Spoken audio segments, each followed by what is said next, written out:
More like a trapezoid, less like a circle or a square. Some rhombus action. Yeah, some dodecahedral.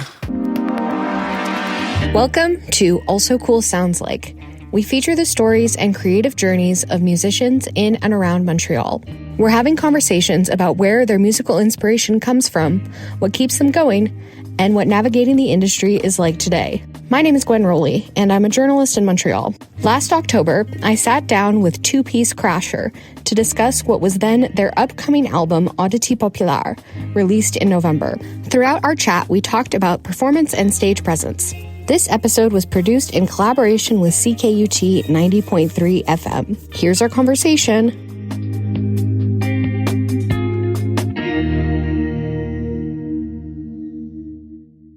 Welcome to Also Cool Sounds Like. Thank you all for being here today. I would just like to give you the opportunity to introduce yourself, say your names, and talk about your music and Crasher a little bit. Yeah. Okay. What's up? Hey, I'm Hello. Ash. I'm Tyrin. And we're in a band called Crasher. I play the drums. I play the synthesizers and I sing. Can you describe the music a little bit that you guys make? Electronic. There are punk elements to it.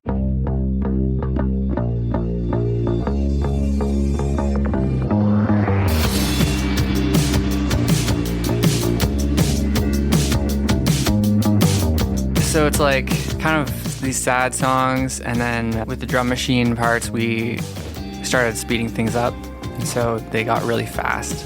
So it's still got these kind of melodic, melodramatic melodies and lyrics and things.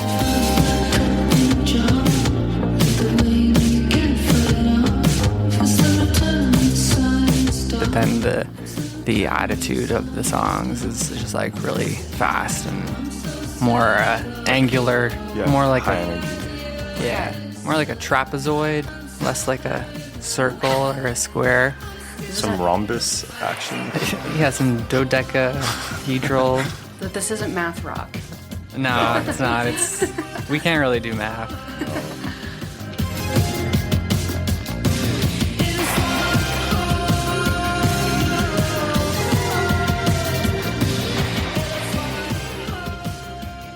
Can you maybe tell me who some of your inspirations are, or who you see yourself as kind of being close to, or are you there's no one like us, we're doing a completely different thing? I feel like Dark Entries label, Dark Entries is a reissue label in San Francisco, and a lot of the music that they put out is old 80s synthwave stuff. So Totally. we listen to a lot of that. And Tyler and I have been DJing around Montreal a bit, and Cool. a lot of the records we play are old synthy records. Also a lot of Montreal bands I think are our inspirations. Our friends. Friendship, to name a few. I mean, I'd say Marie is an inspiration. Yeah. Harley Davidson And her band S4E4.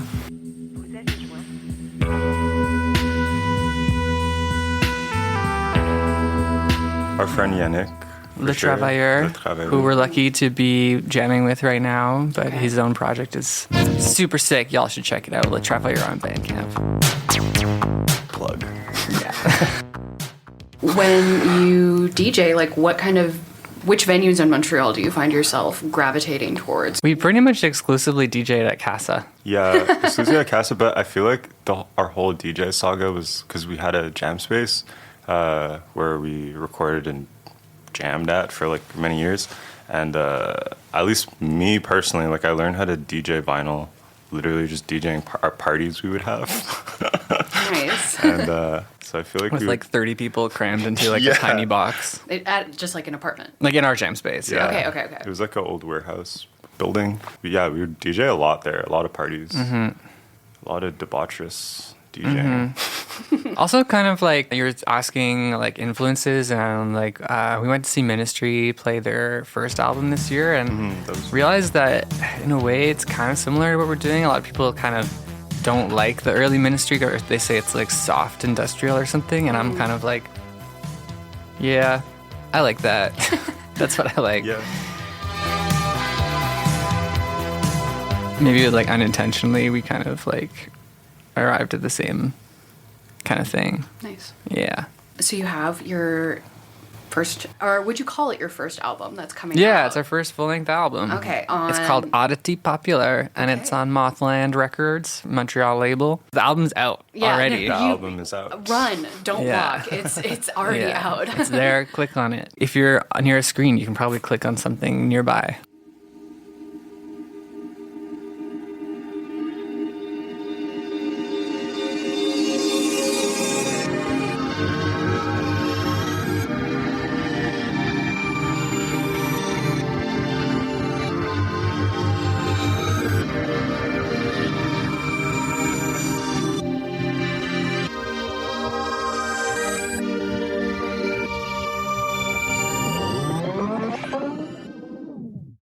I wanted to ask you to maybe start off by describing like the story behind the album, or like what themes do you guys explore on the album? Well, a lot of these songs we wrote around the same time as we wrote Street Cleaning Machines of the World, which was our EP that we self-released. And we kind of refined them playing live. Like, you know, we started playing just in our jam space, but then we did some festivals, and the band Holy Fuck asked us to go on tour, and we did some shows at like Oxygen, which was a cool Montreal outdoor festival. And so I feel like the songs really got more like air, you know, they got a bit more open space. They still have like a really small, I think, soul. Like it's like a little toy inside of like a, you know, a monster. Okay.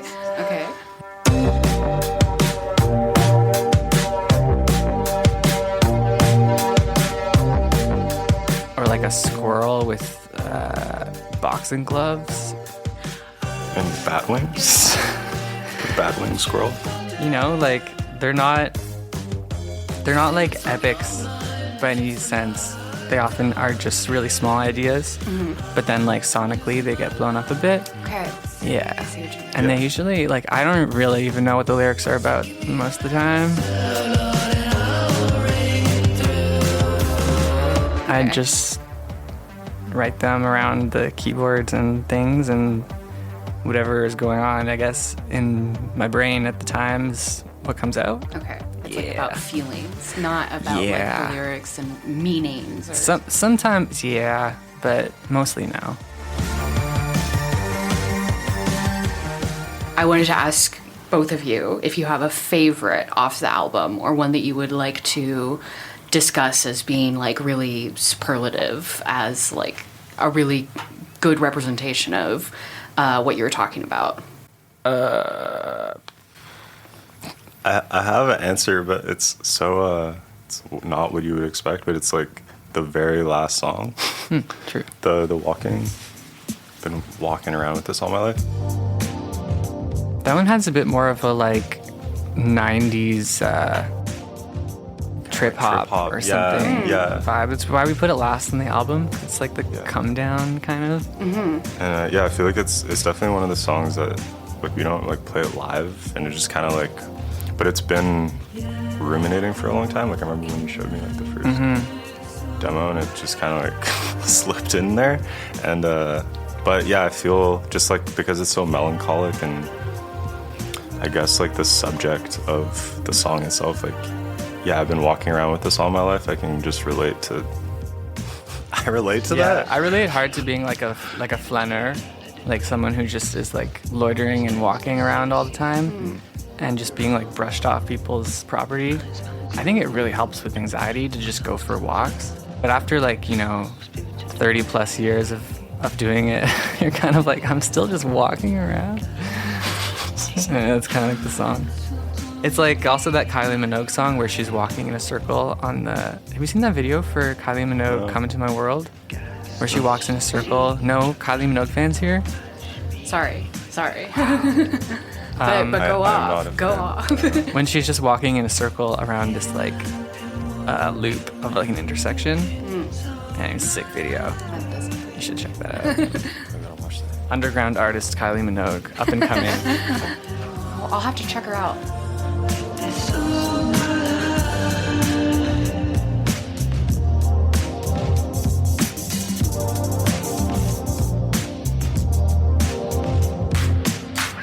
Oh wait, but do I get a pick too? Yeah, that's what I was gonna ask you. I like Dead System Man. I didn't write that one. That one was written by Ali Pinckney Lasasano, who's a poet in Toronto. I think because I didn't write it, I get a little bit of distance from it. And I'm like, yeah, this is sick. You get to be like a fan of something you're playing. Yeah.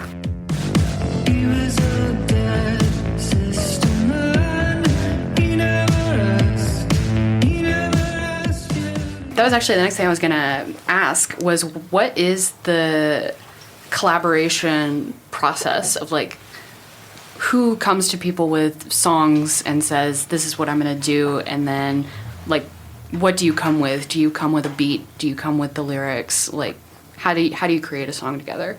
I mean, I'd say usually you come with like an idea or like a demo or something, and because usually it's me and Kai plays the bass. Kai's away overseas. But yeah, usually Ash will come with an idea and then we just kind of jam it out. And then it just kind of like just takes form over time. Sometimes like it changes Really long time. really slow. Yeah. Like 2 years. We'll just like be like, oh, that one. And then like, oh, here's a new way to do it. And then it finally makes sense. Yeah. I guess I've also been kind of realizing this, like, because Kai moved to England for a little while, and I think I've just kind of taken for granted like having this like telepathic musicianship with someone. So I think that also plays into it. Like, well, Ash will bring something, and then me and Kai will just kind of like jam it out, and there's this kind of like an ease to like the form. Or something. Yeah, it doesn't have to all be like verbally communicated. Yeah. It can just like kind of naturally grow. Yeah, for sure. Get more feelings than Yeah. yeah. I'm fascinated by how you got a poet to come and write your lyrics. Was it just because they have a poem that no, you used? she wrote the whole song. Wow. We Is it did just someone you know, or is my ex. oh, okay. It's all good though. Is there any story behind that? Yeah, we were doing an artist residency together in Banff. Okay. And so Banff is like this kind of like, it's like Professor X's School of the Gifted, kind of like in the mountains there. Sorry, I've been watching a lot of X-Men. But like there's like this little, academy in the mountains, and then they get artists all over from all over to collaborate, and you get to like do a little performance there. Okay. And so we like arranged that song of Ali's with Nice. really awesome Toronto musician named Lucretia. I'm not sure I'm saying that right. Lucretia?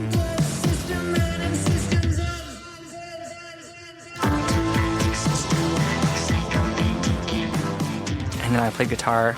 This was like 2018 or something. And then when we were doing Crasher stuff, it was like just kind of made sense to cover it and do our version. So yeah, I'm pretty happy with the way that turned out.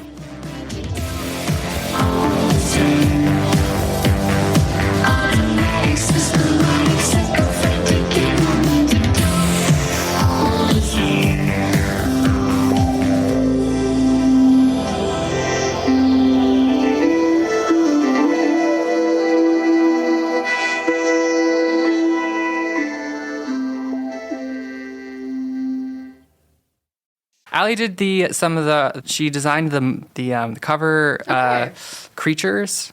There's these like kind of the drain weasels. Yeah, when you were talking about the squirrel with something evil inside of it or whatever, I was kind of thinking about the album cover. Yeah, it's kind of like that. Yeah. Like So yeah, she made those two. Evil fashion squirrel. And while we're talking about the cover, I wanted to ask you, like, where did the title of the album come from, Odditi Populaire? An ode to the jam space. Oh, okay. Because there was like an Audi dealership out front, and they were always like trying to buy the building from the owner, but the owner was Jewish and was like, "Fuck you, Audi," and wouldn't sell it to Audi. But then whenever you would take a voice memo on our phones, like we were just like jamming, take a voice memo, it would always say Odditi Populaire. as the location. So it was at Saint Hubert and kind of Saint Gregoire, in between Saint Gregoire and Rosemont, like just past the viaduct. Yeah. There was like a grocery store there. Yeah. Not Super C or No Frills? I think it's Super C Yeah. now, but It was a Metro. It was a Metro. Yeah. And now it's a Super C. R.I.P. History. Yeah, Montreal history. And why did you spell oddity with 2 eyes? I have no idea. Just quirky. Like, Yeah. looks cool. Yeah, it looks cool. Probably harder to search now. My bad. But yeah, so the space got demolished and we got kicked out, and it felt like it almost kicked my ass into actually finishing the album, because like, okay, now we don't have this thing we can just go and make music all the time. Like it has to take some other form, and so like the album is like the next form of this band, and we're figuring it out as we go. But we don't have the space anymore, so the album's called Odditi Populaire. okay. And we also met a lot of our good friends at that space, because there were also visual artists doing painting and installation and fashion. Changed our lives in so many ways. Yeah, exactly. Like, yeah, we wouldn't be playing music together if it wasn't for that space and a lot of things. It's a nice tribute. Now that we discussed the album, I wanted to just maybe get to know you guys better with some rapid fire questions, if you're okay with that. When I was looking through your Instagram this morning, I saw that you perform a lot in the jumpsuit. Mm-hmm. What's the story with the jumpsuit? Do you just like it, or Someone said it was like Ghostbusters meets yeah. Alien, Yeah, and yeah. I'm like 1,000% down with that. Okay. Yeah.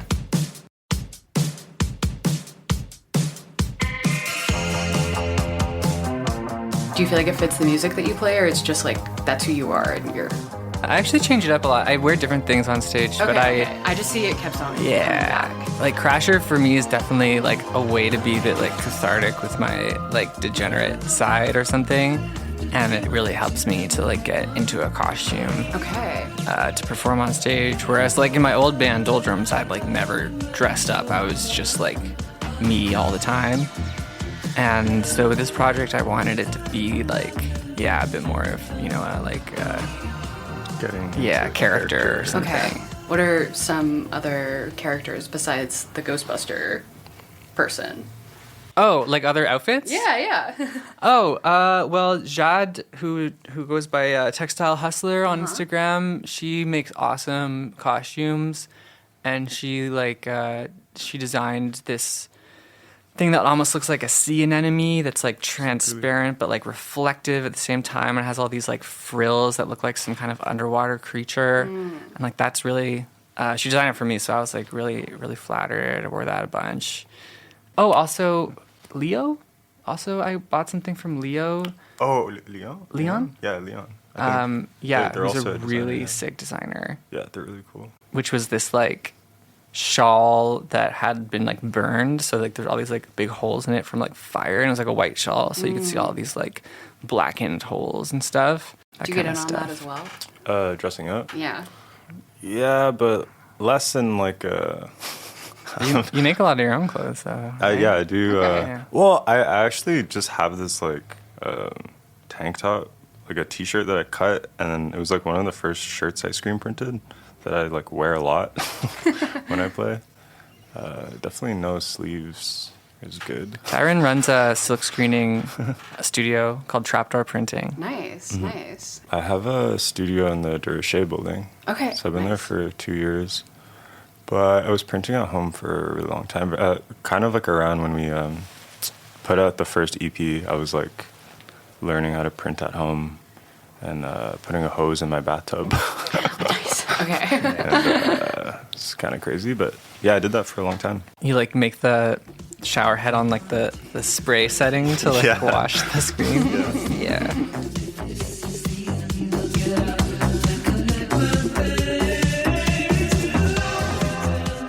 So you have the album coming out, which will be out. Yep. What else are you looking forward to? Like, what are you working on right now? What kind of gigs, festivals? Well, currently we're working on the album art, silk screening with our real flesh and blood hands. Nice. dude. And you thought about it with your own minds. With our real brains. And then next year we shall see, hopefully more shows and music. Okay. Yeah. And are you working on new music right now? Is there anything in the works? Yeah. Okay. Yeah. It's always coming down the pipeline. See you in 4 years. Okay, so is it something that you started now and it's going to be ready in 4 years? Probably. Okay. We'll see. Nice. I forgot to ask you, do you either of you have like other projects that you're on? You have your printing business, and then is there... I do have some ambient, like just like machine music that I made. I've put out some collaborations with my friend Jordan called Asher and Jordan. Okay. Yeah. Anything that you want to plug? Yeah, I'm like just full-time freelancing right now, newly. So I'm just focusing on that and like jamming. Okay. And, for visuals and printing. Yeah. Okay. Where can people follow you if they want to keep up on? Oh yeah, you can mostly find us on like Bandcamp. Okay. So it's Crasher, Bandcamp, and Instagram. I'm ash.wood. Oh yeah, I'm Trapdoor Printing. Nice. Okay. Yeah. Great. Okay, thanks so much for having us. Yeah, thank you. It's been really fun. Thank you for being here.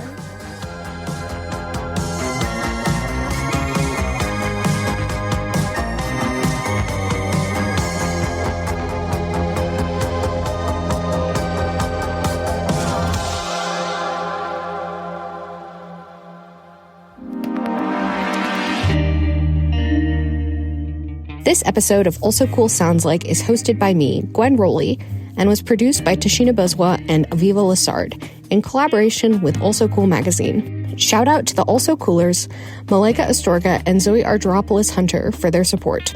We also want to say thank you to CKUT 90.3 FM in Montreal for collaborating with us.